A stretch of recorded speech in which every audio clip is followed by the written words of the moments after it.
다 함께 경배와 찬양도 2024년 5월 26일 성령 강림후 제1주 온유교회 주일 예배를 시작하시겠습니다.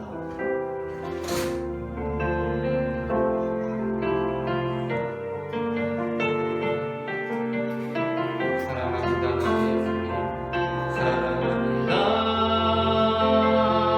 나의 예수님, 사랑합니다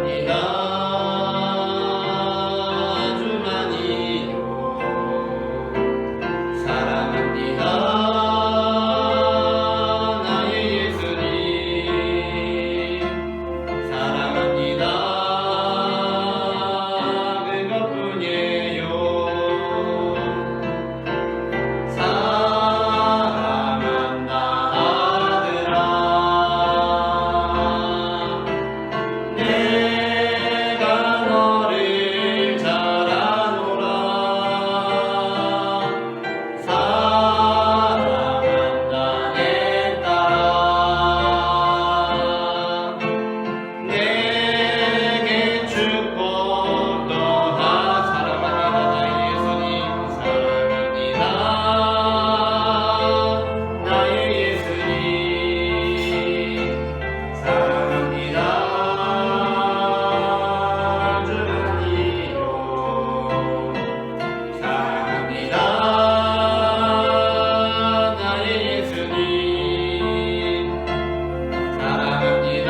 박수 치시면서 주와 같이 길 가는 것 찬송하시겠습니다.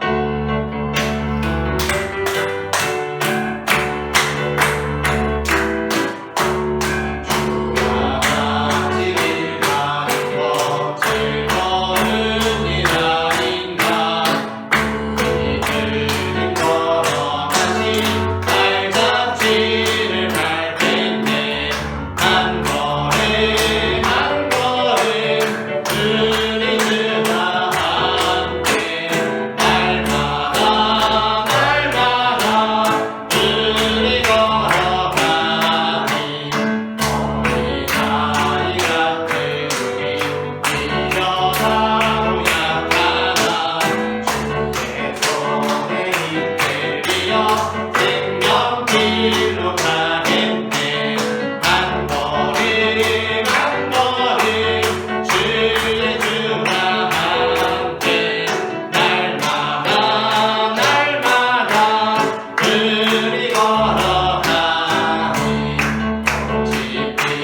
돌리고 돌릴지어다.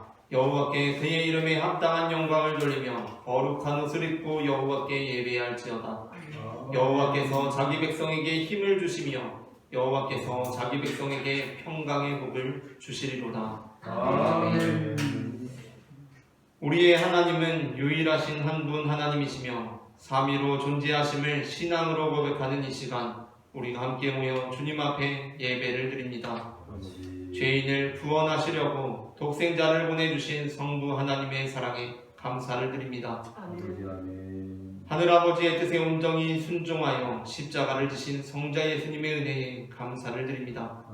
그리고 이 모든 것을 믿게 하시며 오늘도 의로운 길로 우리를 인도하여 주시는 성령님께 감사를 드립니다.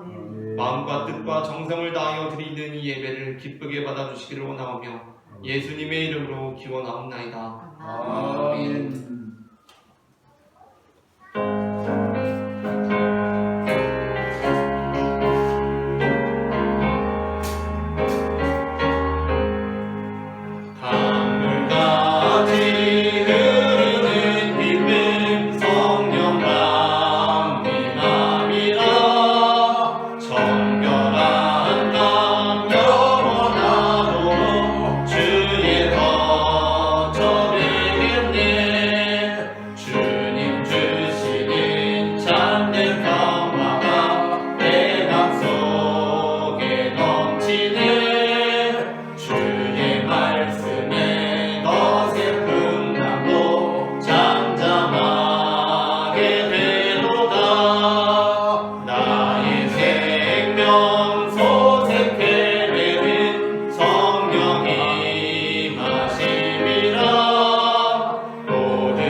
참 마음으로 드리는 회개를 멸시하지 않으시는 하나님, 그 자비하심과 긍휼하심을 의지하여 이 고백의 기도를 드립니다. 우리에게 있는 재물과 건강과 명예는 다 하나님께서 주신 은혜요 선물이건만 저희는 그것을 별다지 못하고 내가 잘나서 얻은 것이냐 교만했습니다. 신앙의 길에서 멀어졌던 저희를 용서해 주옵소서. 예수님의 이름으로 이 고백의 기도를 드립니다. 아멘. 이 시간 우리의 죄를 사하시는 주님의 용서의 말씀을 받으시겠습니다. 만일 악인이 그 행한 악을 떠나 정의와 공의를 행하면 그 영혼을 보전하리라. 그가 스스로 헤아리고 그 행한 모든 죄악에서 돌이켜 떠났으니 반드시 살고 죽지 아니하리라. 아멘. 아멘. 다 함께 교독문 13번 시편 23편을 교독하시겠습니다. 여호와는 나의 목자시니 내게 평강이 없으리라. 그가 나를 푸른 풀밭에 누이시며 쉴만한 물가로 인도하시는도다. 내 영혼을 소생시키시고 자기 이름을 위하여 의의 길로 인도하시는도다. 내가 사망의 음침한 골짜기로 다닐지라도 해를 두려워하지 않을 것은 주께서 나와 함께 하심이라. 주의 직함과 깍두기가 나를 안위하시느니라. 주께서 내 원수의 목전에서 내게 상을 차려주시고 기름을 내 머리에 부으셨으니 내 산이 넘치나이다. 내 평생의 선하심과 인자하심이 반드시 나를 따르리니 내가 여호와의 집에 영원히 살리로다. 아멘. 다 함께 사도신경으로 우리의 신앙을 고백하시겠습니다.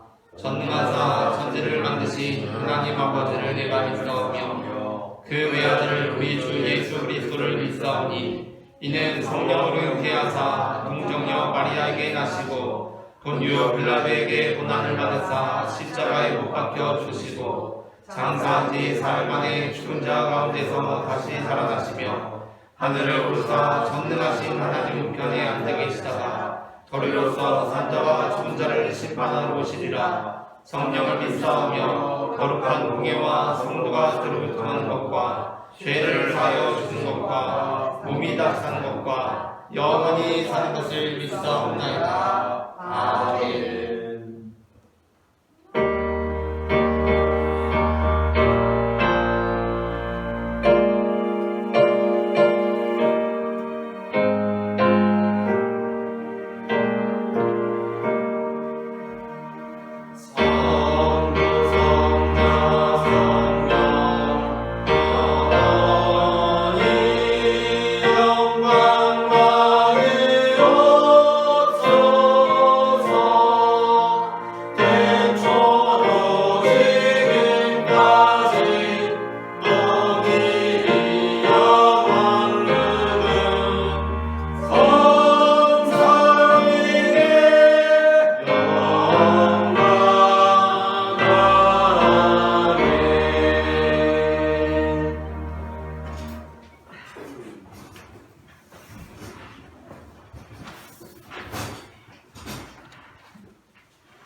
할렐루야, 할렐루야. 영원하신 하나님 찬양과 경배를 받으시옵소서. 아멘. 거룩하신 주께서 오늘도 임자하여 주시는 임마누엘로 주님이 우리와 함께 하심을 감사를 드립니다. 아멘. 거룩하신 주께서 오늘도 임하여 주셔서 요하 이래로 예비하여 주시고 준비하여 주시고 아버지, 우리로 거기에 있도록 않도록 아버지 하나님 우리를 인도하신 하나님을 찬양합니다. 아멘. 아버지 하나님 여호와 샬롬으로 인도하여 주셔서 평화와 평강으로 우리 가운데 임하여 주시고 하나님, 강건함으로 우리를 인도하여 주시니 감사를 드립니다. 아멘. 요한이시로 아버지 하나님 인도하여 주셔서 마음의 승리로 인도하여 주시고 기쁨으로 인도하여 주시고 마음의 화목으로 인도하여 주셔서 아멘. 가정가정이 화목하게 하시고 아멘. 가정가정이 성령 가운데 사랑이 넘치며 아버지, 아멘. 이웃을 사랑하고 하나님을 사랑하는 사랑이 넘치는 여호와 니시로 우리를 인도하여 주심을 감사를 드립니다. 아멘. 아버지 하나님 여호와 라파로 우리를 치료하여 주시옵소서. 깨끗게 하여 주시옵소서. 하나님, 마음의 병, 육신의 병, 질병으로 있는 모든 것 가운데서 아버지, 하나님이 친히 인도하심으로 하나님이 친히 치유하심으로 아버지, 깨끗게 되는 역사가 일어나도록 여호와 라파의 하나님을 늘 바라보며 우리가 주님만을 바라보므로 주 예수의 이름으로 강건하여 예언간에서 나온 송아지와 같이 아버지, 자모리 감격과 감동으로 뛰어나는 신앙생활할 수 있도록 아버지 도와주시고 아버지 인도하여 주시옵소서. 아멘. 아버지 역사하여 주시고 인도하여 주시다. 오늘날도 세계 곳곳에 아버지 풍수와 지진과 해일과 아버지 하나님이여 폭풍으로 산사태로 수백 명이 죽었다고 하는 아버지 하나님 소식이 들립니다. 하나님 저들을 주님 불쌍히 여겨주시고 우리 가운데 임하신 하나님으로 말미암아 오늘 이렇게 평화롭고 안전하게 사는 것을 감사를 드립니다. 아버지 하나님 역사하여 주셔서 세계 가운데 곳곳에 나가 있는 선교사님들에게 아시아, 아프리카, 북미, 남미, 유럽, 오세아니아 5대 6대지에 나가 있고 우리 온유교에서 섬기는 아버지 하나님이여 선교사님들 위해 영권, 인권, 물권으로 강력하게 인도하여 주시고 성령의 충만함과 말씀의 충만함으로 인도하여 주셔서 곳곳에서 아버지 하나님 하나님의 역사를 일게 충만하도록 주여 역사하여 주시옵소서. 주여 인도하여 주시옵소서. 가정의 달 아버지 하나님 주님 아버지 올해 아름다움을 우리가 생각할 때 가정이 아버지 어려움과 고난과 고통 가운데서도 주님을 바라봄으로 능히 승리할 수 있도록 우리를 지키시고 인도하신 하나님을 찬양합니다. 마음의 기쁨과 감격으로 주님을 바라봄으로 말미암아 늘 행복이 넘치며 늘 주 예수 그리스도를 아는 지식으로 말미암아 감사가 넘치는 생활할 수 있도록 주여 도와주시고 주여 인도하여 주시옵소서. 역사하여 주시고 인도하여 주시사 우리의 다음 세대들이 강건하게 하시고 지혜롭게 하시고 충만함으로 아버지 하나님이 온전하게 안전하게 성장할 수 있도록 이 나라와 이 사회를 하나님 지켜주시고 인도하여 주시고 저 북한 땅 얼어붙은 땅 주여 불쌍히 보시고 3대 세습에 얽매여서 가난과 굶주림에 있는 저 북한 동포들을 주여 불쌍히 보시옵소서. 주여 주님의 눈으로 보시는 줄 믿습니다. 우리는 주님의 섭리를 알 길 없사오나 하나님께서 우리를 사랑하심으로 주님 모든 것을 아름답게 이루실 줄 믿습니다. 오늘도 이영세 목사님 말씀을 통하여 귀한 말씀 들을 때 주님 달리다금 육신적으로 정신적으로 마음적으로 누워있던 우리가 일어나는 역사 일어나도록 달리다금의 역사 일어나게 하시고 아버지 그 말씀을 들을 때에 마음에 닫힌 문, 입에 닫힌 문, 눈이 닫힌 것이 에바다로 열려지는 아버지 하나님 그러므로 말미암아 주님을 바라봄으로 기뻐 뛰는 놀라운 아름다운 말씀이 선포되는 귀한 이 시간 우리가 집중할 수 있도록 은혜 내려 주시옵소서. 아멘. 예수 그리스도 이름으로 기도드립니다. 아멘.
1절부터 17절 말씀입니다.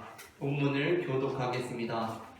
그러므로 형제들아 우리가 빚진 자로 돼 육신에게 져서 육신대로 살 것이 아니니라. 너희가 육신대로 살면 반드시 죽을 것으로 해 영으로서 몸의 행실을 수리하며 살리니 무릇 하나님의 영으로 인도함을 받는 사람은 곧 하나님의 아들이라. 너희는 다시 수서하는 종의 영을 받지 아니하고 양자의 영을 받았으므로 우리가 아버지와 몸으로 듣느니라.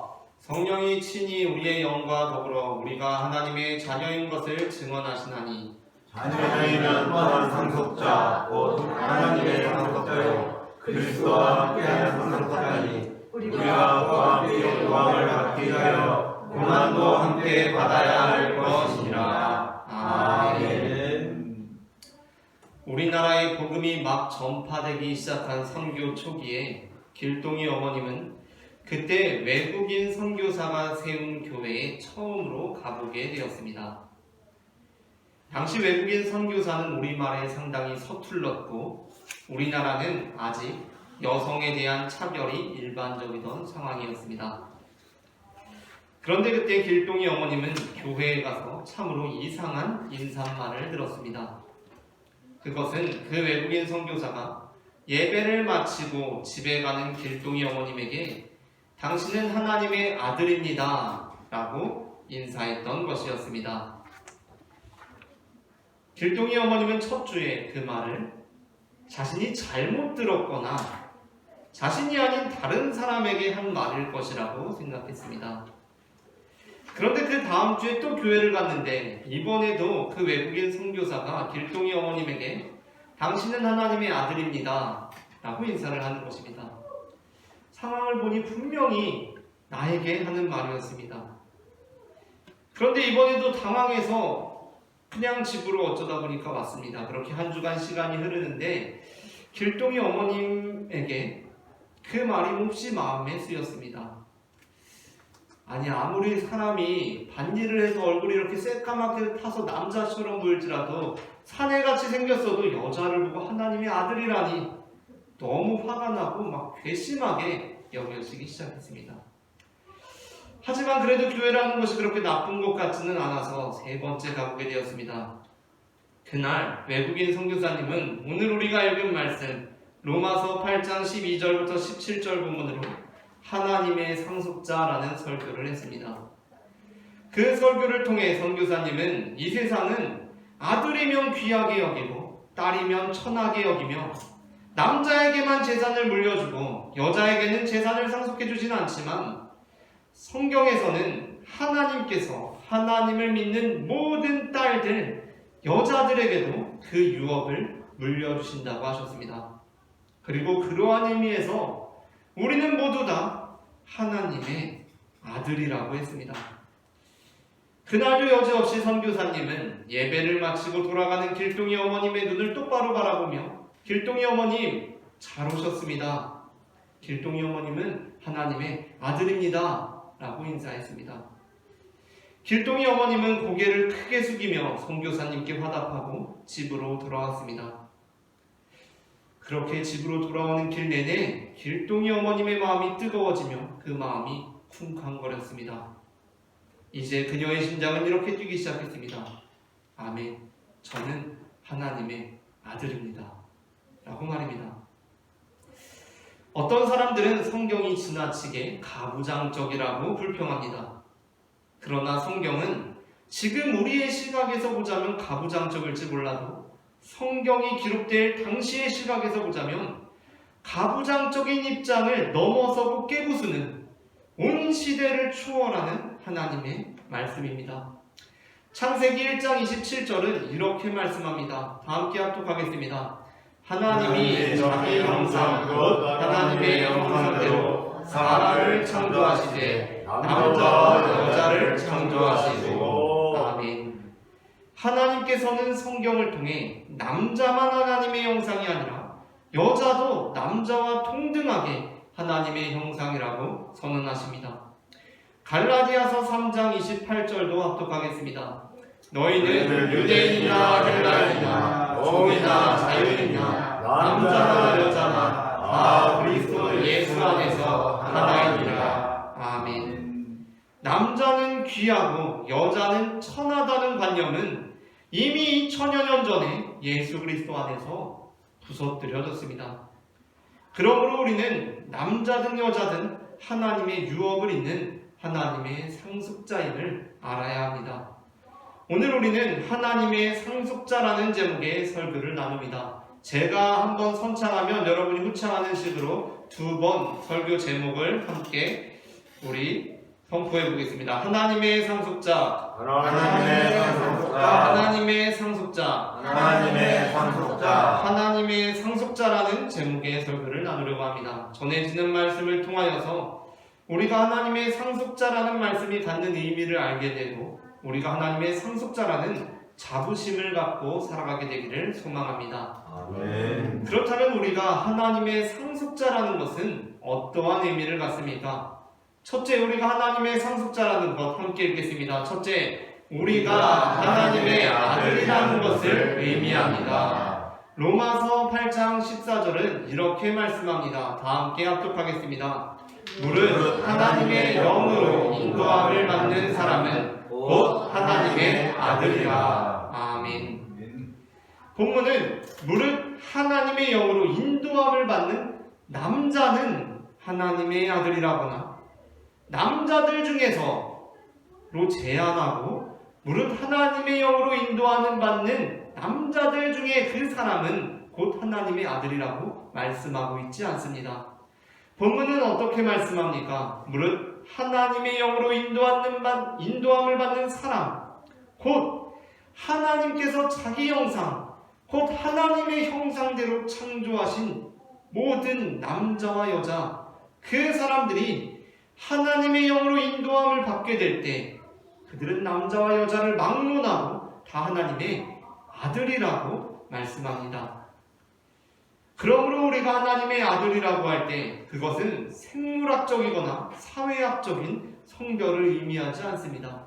남자나 여자, 남성이나 여성을 의미하지 않습니다. 그렇다면 우리가 하나님의 아들이라는 것은 어떠한 말씀입니까?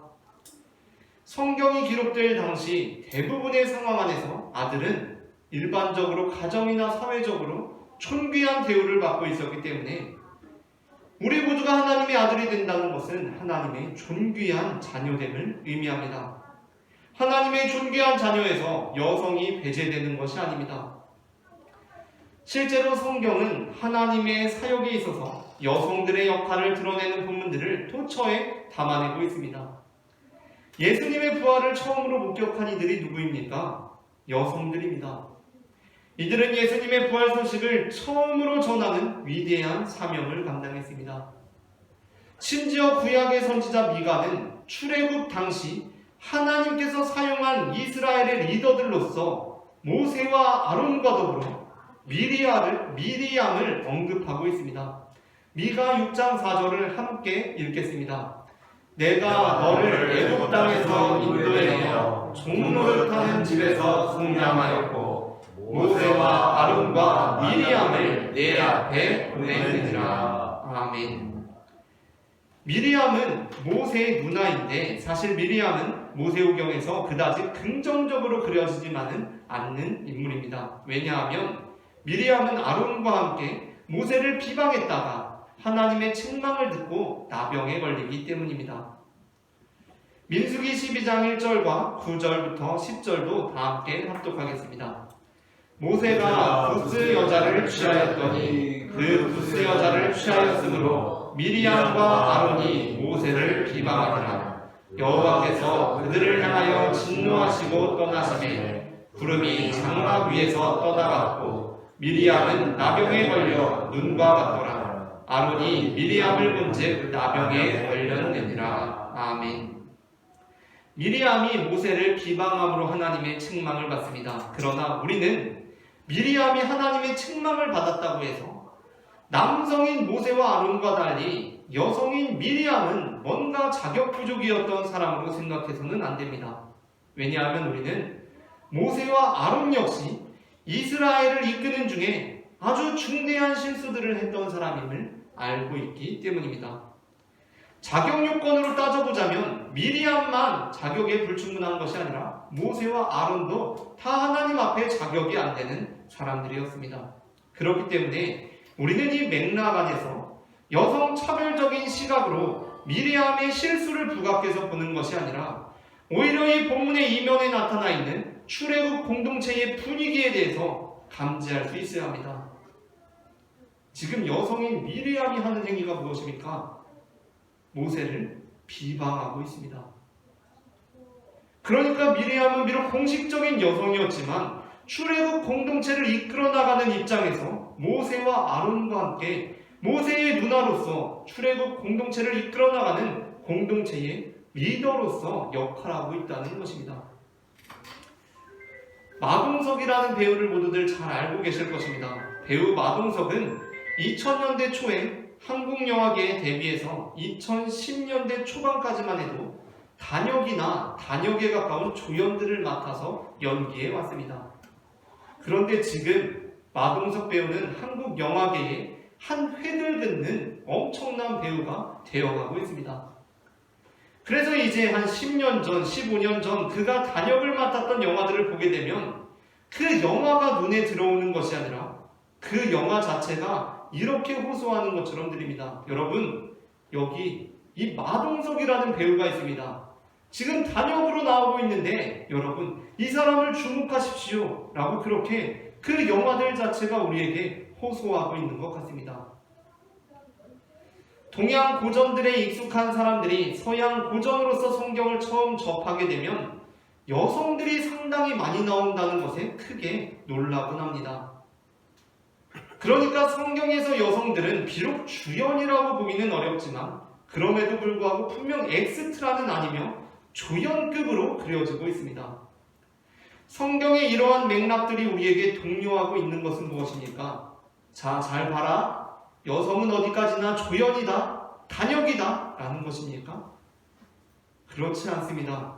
성경은 이제 앞으로 이 사람들, 곧 여성들이 주연으로 나타나는 시대가 올 것을 우리에게 주목하라고 호소하고 있습니다. 그 비전을 우리에게 제시하고 있는 것입니다. 한국 땅에 복음이 전해지고 여성들의 인권은 급격하게 신장되었습니다. 그러나 어느 순간 여성의 인권 신장을 주도하던 교회 내에서조차 여성들의 지위는 정체기를 맞이하기 시작했습니다.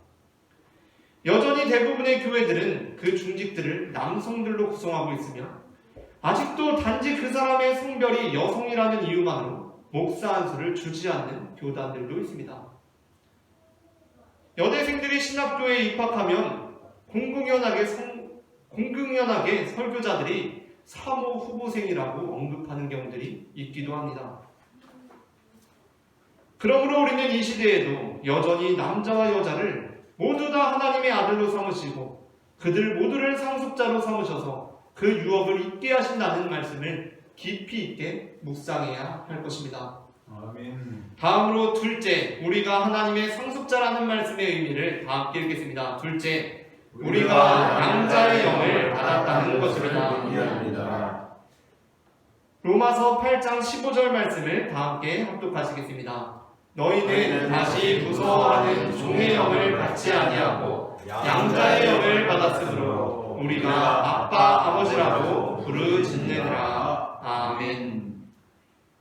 앞서는 딸도 아들이라고 하더니 갑자기 이제 친자는 아니고 양자라고 합니다. 그래서 친자는 아니고 양자라는 이 말씀이 우리와 하나님의 관계에 있어서 좀 선을 긋는 것처럼 느껴질지도 모르겠습니다. 그러나 여기서 양자의 영이라고 하는 것은 하나님께서 우리에게 친자가 아니라고 선을 긋는 데 중점이 있는 것이 아닙니다. 양자의 영과 대비되고 있는 것이 무엇입니까? 바로 종의 영입니다. 고대 그리스 로마 시대의 아들은 단순히 생물학적인 아들이라고 해서 아들이 될 수 있는 것이 아니었습니다. 물론 나의 친자식, 생물학적인 아들이 나의 유업을 이어갈 친정한 아들이 되면 가장 좋겠지만 고대 그리스, 그 장수 같은 사람들 있지 않습니까? 엄청난 근육질을 가진 그 고대 로마 시대의 남자들은 자신의 생물학적인 아들이 아들로 삼기에 좀 적절하지 않다라고 여겨질 때, 뭐 늑대하고 싸울 때 막 도망치고 이러면 내 아들답지 않은데 이렇게 생각을 하면서 그 시대 사람들이 볼 때 아들이 좀 못마땅하다고 이렇게 여겨지면 자신의 생물학적인 아들을, 자신의 유업을 이을 진정한 아들로 삼지 않고 오히려 자기가 소유하고 있는 종들 중에서 내 뒤를 이을 만한 적합한 후사를 선택합니다. 그리고 그를 가르쳐서 이제 아들로 만들어가기 시작합니다. 그러니까 이제 내 진정한 아들이 되려면 좀 막 싸움도 잘하고 용감하고 똘똘하고 이래야 되는데, 내 생물학적인 아들이 좀 비실비실하고 이러면 양자를 데려다가 내 뒤를 잇게 하는 것입니다. 그러니까 우선적으로 이 양자의 영이라는 표현에는 바로 선택의 의미가 담겨 있습니다. 생물학적인 자녀는 우리가 선택하는 것이 아닙니다. 그러나 양자는 선택합니다. 하나님께서 우리를 선택하셨다는 것입니다. 그래서 다른 종들처럼 우리는 선택받은 존재들에게 아버지를 두려워하지 않습니다. 그러나 그렇다고 해서 우리가 아버지께 철부지 아들이어도 되는 것은 아닙니다. 오히려 생물학적인 아들은 아버지께 언제나 철부지 아들일 수 있습니다. 무섭다고 아버지 뒤에 숨을 수 있습니다. 설령 자신이 아버지의 유업을 잇는 진정한 아들이 되지 못했을지라도 아버지가 그 자식을 버리지는 않습니다. 그가 못났어도 어떻게 하겠습니까? 내 자식인 것을 어떻게 하겠습니까? 그러나 양자가 된 아이들, 그 종에서 양자가 된 자들은 친자식들과는 다른 뭔가가 있습니다. 그들은 철부지로 지낼 수도 없고 철부지로 지내지도 않습니다. 왜냐하면 이들에게는 심지어 친자식에게도 없는 내가 선택되었다는 프라이드, 그 자부심이 있기 때문입니다. 그러니까 나는 아버지의 실제 아들, 생물학적인 아니지만 종인데도 불구하고 일부러 아버지의 선택을 받아서 아들이 된 존재라는 것입니다. 어떤 사람들은 교회가 완전한 공동체여야 한다고 생각하는 것 같습니다. 그래서 교회의 좀 불완전한 모습을 보면 굉장히 크게 낙담합니다. 그러나 교회는 완전한 공동체가 아닙니다. 우리도 실수하고 잘못된 선택을 하고 넘어집니다. 그런데 또 그와 반대되는 입장에서 교회도 다 사람 사는 곳이라고, 사람 모이는 곳이라고, 이런저런 문제들이 있는 것은 당연하다고 생각하는 사람들이 있습니다. 그러나 그것 역시 옳은 생각이 아닙니다. 우리는 불완전합니다. 그러나 우리는 우리의 그 불완전함을 당연한 것으로 여기는 것이 아니라 그 불완전함을 우리답지 못한 것으로 여기며 부끄러워하고 계속해서 극복하고자 애쓰는 양자들이라는 것입니다. 미가 3장 11절은 유대민족에 대해서 이렇게 선언합니다. 다음 뒤에 합독하겠습니다. 그들의 우두머리들은 뇌물을 위하여 재판하며 그들의 제사장은 삭을 위하여 교훈하며 그들의 선지자는 돈을 위하여 점을 치면서도 여호와를 의뢰하여 이르기를 여호와께서 우리 중에 계시지 아니하냐 재앙이 우리에게 임하지 아니하리라 하는도다. 아멘. 미가가 책망하고 있는 유대민족의 죄악이 무엇입니까? 첫째는 뇌물을 위하여 재판하며 삭슬 위하여 교훈하며 돈을 위하여 점을 친 것입니다. 그것은 큰 잘못입니다. 그런데 그것보다 더 큰 잘못이 있습니다. 그것이 무엇입니까? 그렇게 잘못을 범하고 있으면서도 바로 우리가 하나님의 자녀이니 하나님께서 우리와 함께 하심으로 우리에게 재앙이 미치지 않으리라 라고 생각하고 있는 것입니다. 로마서 11장 19절부터 21절은 이렇게 말씀합니다. 본문을 합독하겠습니다. 그러면 내 말이 가지들이 꺾인 것은 나로 접붙임을 받게 하려 함이라 하니 옳도다. 그들은 믿지 아니함으로 꺾이고 너는 믿음으로 섰느니라. 높은 마음을 품지 말고 도리어 두려워하라. 하나님이 먼 가지들도 아끼지 아니하셨은즉 너도 아끼지 아니하시리라. 아멘. 칼빈주의를 따르는 대부분의 장로교회는 성도의 견인을 아주 중요한 교리라고 생각합니다. 성도의 견인이라는 교리는 성도가 한 번 받은 구원은 결코 취소될 수 없다는 것입니다. 우리는 우리의 의지나 노력으로 구원의 길에 들어선 사람들이 아닙니다. 하나님께서는 완전히 퍼져버린 우리라는 자동차를 선택하시고 우리들의 견인차가 되셔서 끝까지 끌고 가신다는 것입니다. 그러나 칼빈주의자들은 오늘 우리가 읽은 본문의 12절, 13절을 생명같이 고수합니다. 그러므로 형제들아 우리가 빚진 자로 돼 육신에게 져서 육신대로 살 것이 아니니라. 육신대로 살면 반드시 죽을 것이로되 영으로서 몸의 행실을 죽이면 살리니. 아멘. 칼빈주의의 성도의 견인이라는 교리가 우리에게 가르치고 있는 것이 무엇입니까? 그 교리가 우리에게 제시하고 있는 삶이 이제 우리 구원받았으니 우리는 아무렇게나 살아도 된다는 것입니까? 아닙니다. 육신대로 살면 반드시 죽을 것이라는 것입니다. 그리스 로마의 아버지가 적합한 양자를 선택하기 위하여 그 친자를 버립니다.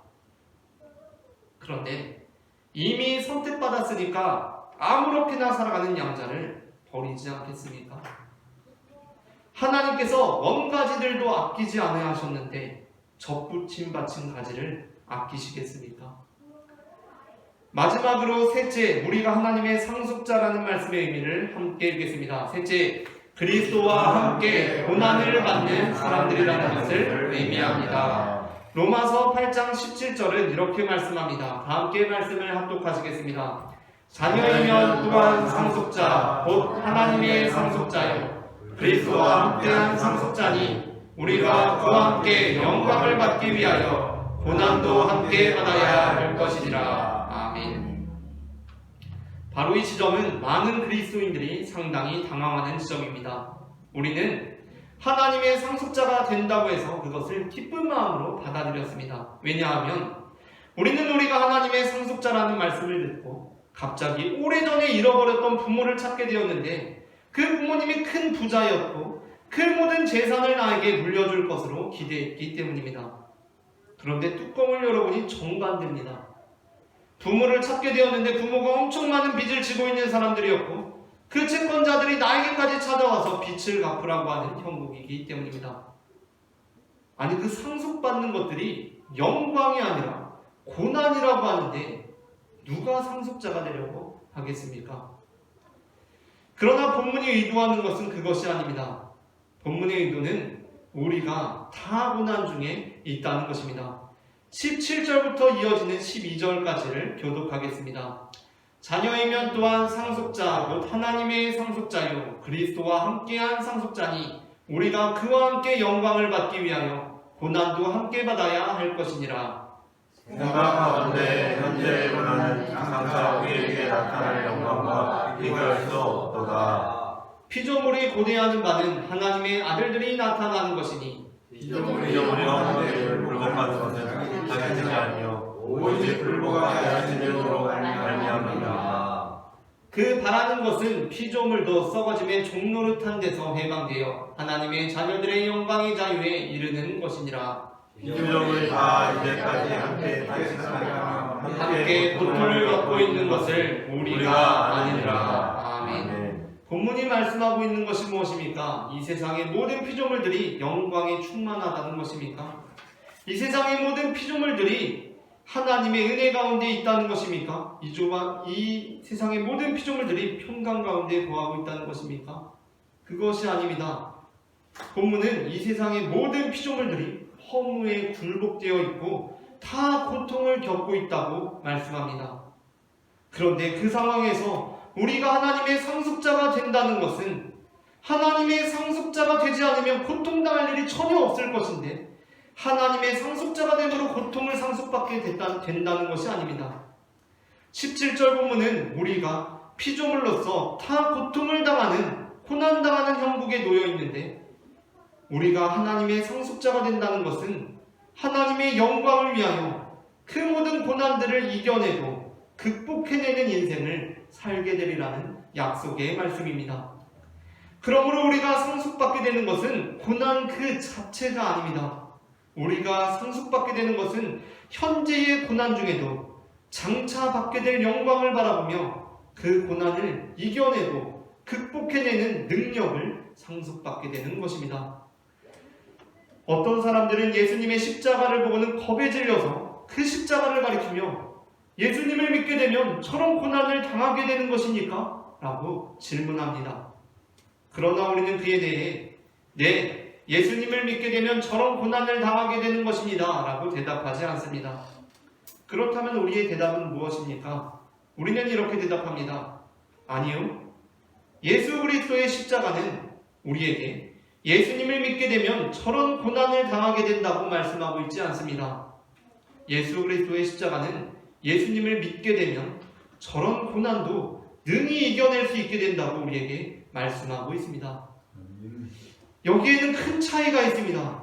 그러니까 그리스도인들은 내가 예수님을 믿기 때문에 이런 고난을 당한다고 믿는 것이 아니라 나는 예수님을 믿기 때문에 이런 고통도 이겨낼 수 있다고 믿는 것입니다. 아멘. 말씀을 마칩니다. 우리가 하나님의 상속자라는 것은 우리가 남자건 여자건 상관없이 모두 다 하나님의 존귀한 자녀라는 것을 의미하며 하나님의 유업을 입기 위해 특별히 선택된 자들이라는 것을 의미하고 또한 예수 그리스도처럼 고난당하는 존재가 아니라 예수 그리스도처럼 모든 고난을 이겨내는 존재라는 것을 의미합니다. 아멘. 우리 모두가 하나님의 상속자로서 그 자부심을 가지고 하나님을 닮아가는 성도가 되기를 축복합니다. 함께 기도하시겠습니다.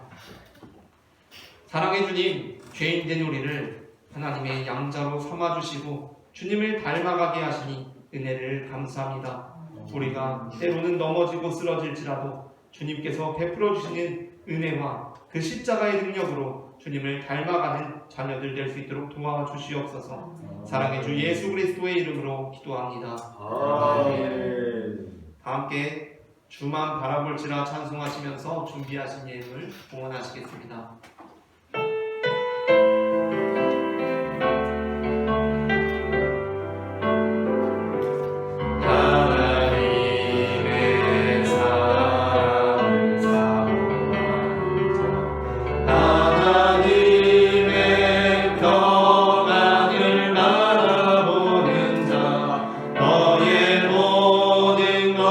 창조하신 우리 주님이 너를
너를 어느 때나 바라보시고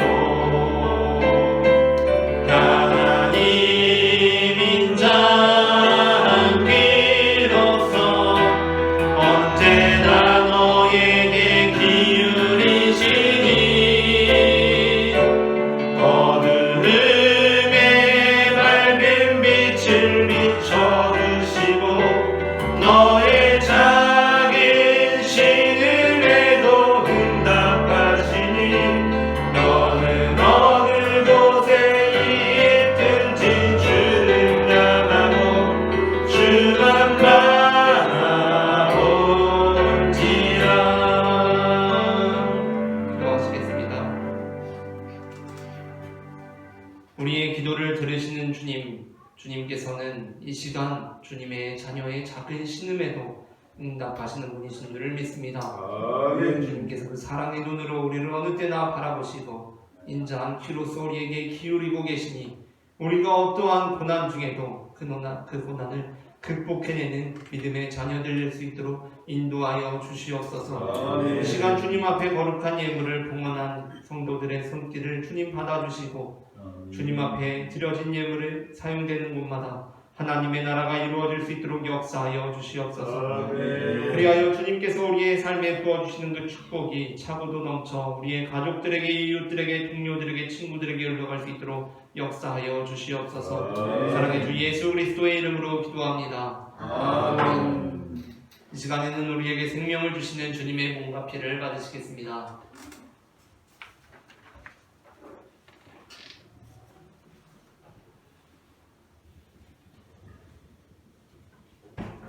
이것은 주님의 몸, 이것은 주님의 피, 이것을 먹고 마셔 주님의 생명 얻네. 이 떡을 받습니다.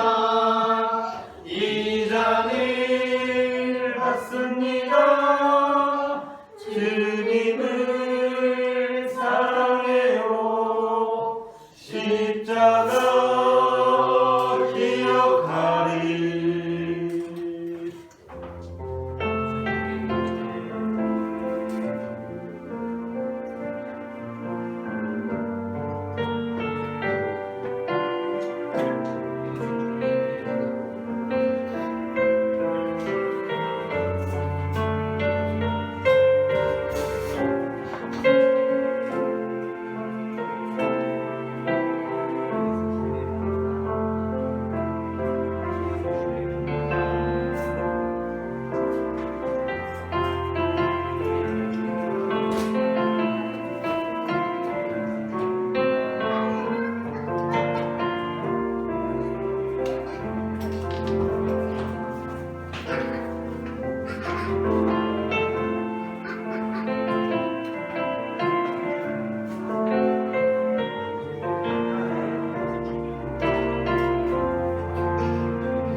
우리에게 생명의 몸과 피를 내어주신 주님께 감사하며 다 함께 기도하시겠습니다. 우리를 생명을 주시는 하나님 아버지, 이 거룩한 신비에 감사드리오며 성령의 능력 안에서 세상에 되어 하늘나라가 이 땅 위에 임할 때까지 그리스도의 증인으로 살게 하여 주옵소서. 우리 주 예수 그리스도의 이름으로 기도합니다. 아멘. 다 함께 평화의 인사 나누시겠습니다. 주님의 평화가 함께 하시기를 바랍니다. 주님의 평화가 함께 하시기를 바랍니다. 교회 소식을 전합니다. 임원회의가 6월 9일 주일 예배 후에 있습니다. 그리고 김성규 권사님께서 지난 금요일에 갑자기 쓰러지셔서 119 구조대에서 이렇게 후송되시고 병원으로 이동하시게 되셨는데 다행히 하나님의 은혜로 바로 의식을 회복하셔서 오늘은 교회 나오시지는 못하셨습니다. 회복 중에 있어서 집에서 영상 예배로 드리고 계신데 그렇게 다시 회복되게 되신 하나님의 은혜에 감사하며 소식을 전합니다. 다 함께 일어나셔서 찬송가 620장 여기에 보인 우리 1절 찬송하시겠습니다.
예수께서 이르시되 너희는 가서 모든 민족을 제자로 삼아 아버지와 아들과 성령의 이름으로 세례를 베풀고 내가 너희에게 분부한 모든 것을 가르쳐 지키게 하라.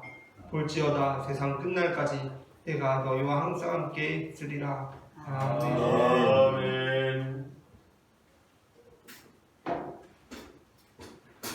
이제는 우리 주 예수 그리스도의 은혜와 하나님 아버지의 사랑과 성령님의 인도하심이 하나님의 상속자된 자들로서 그 자부심을 가지고 살아가기를 소망하는 모든 성도들의 삶 가운데 지금부터 영원토록 함께 하시기를 간절히 축원하옵나이다. 아멘.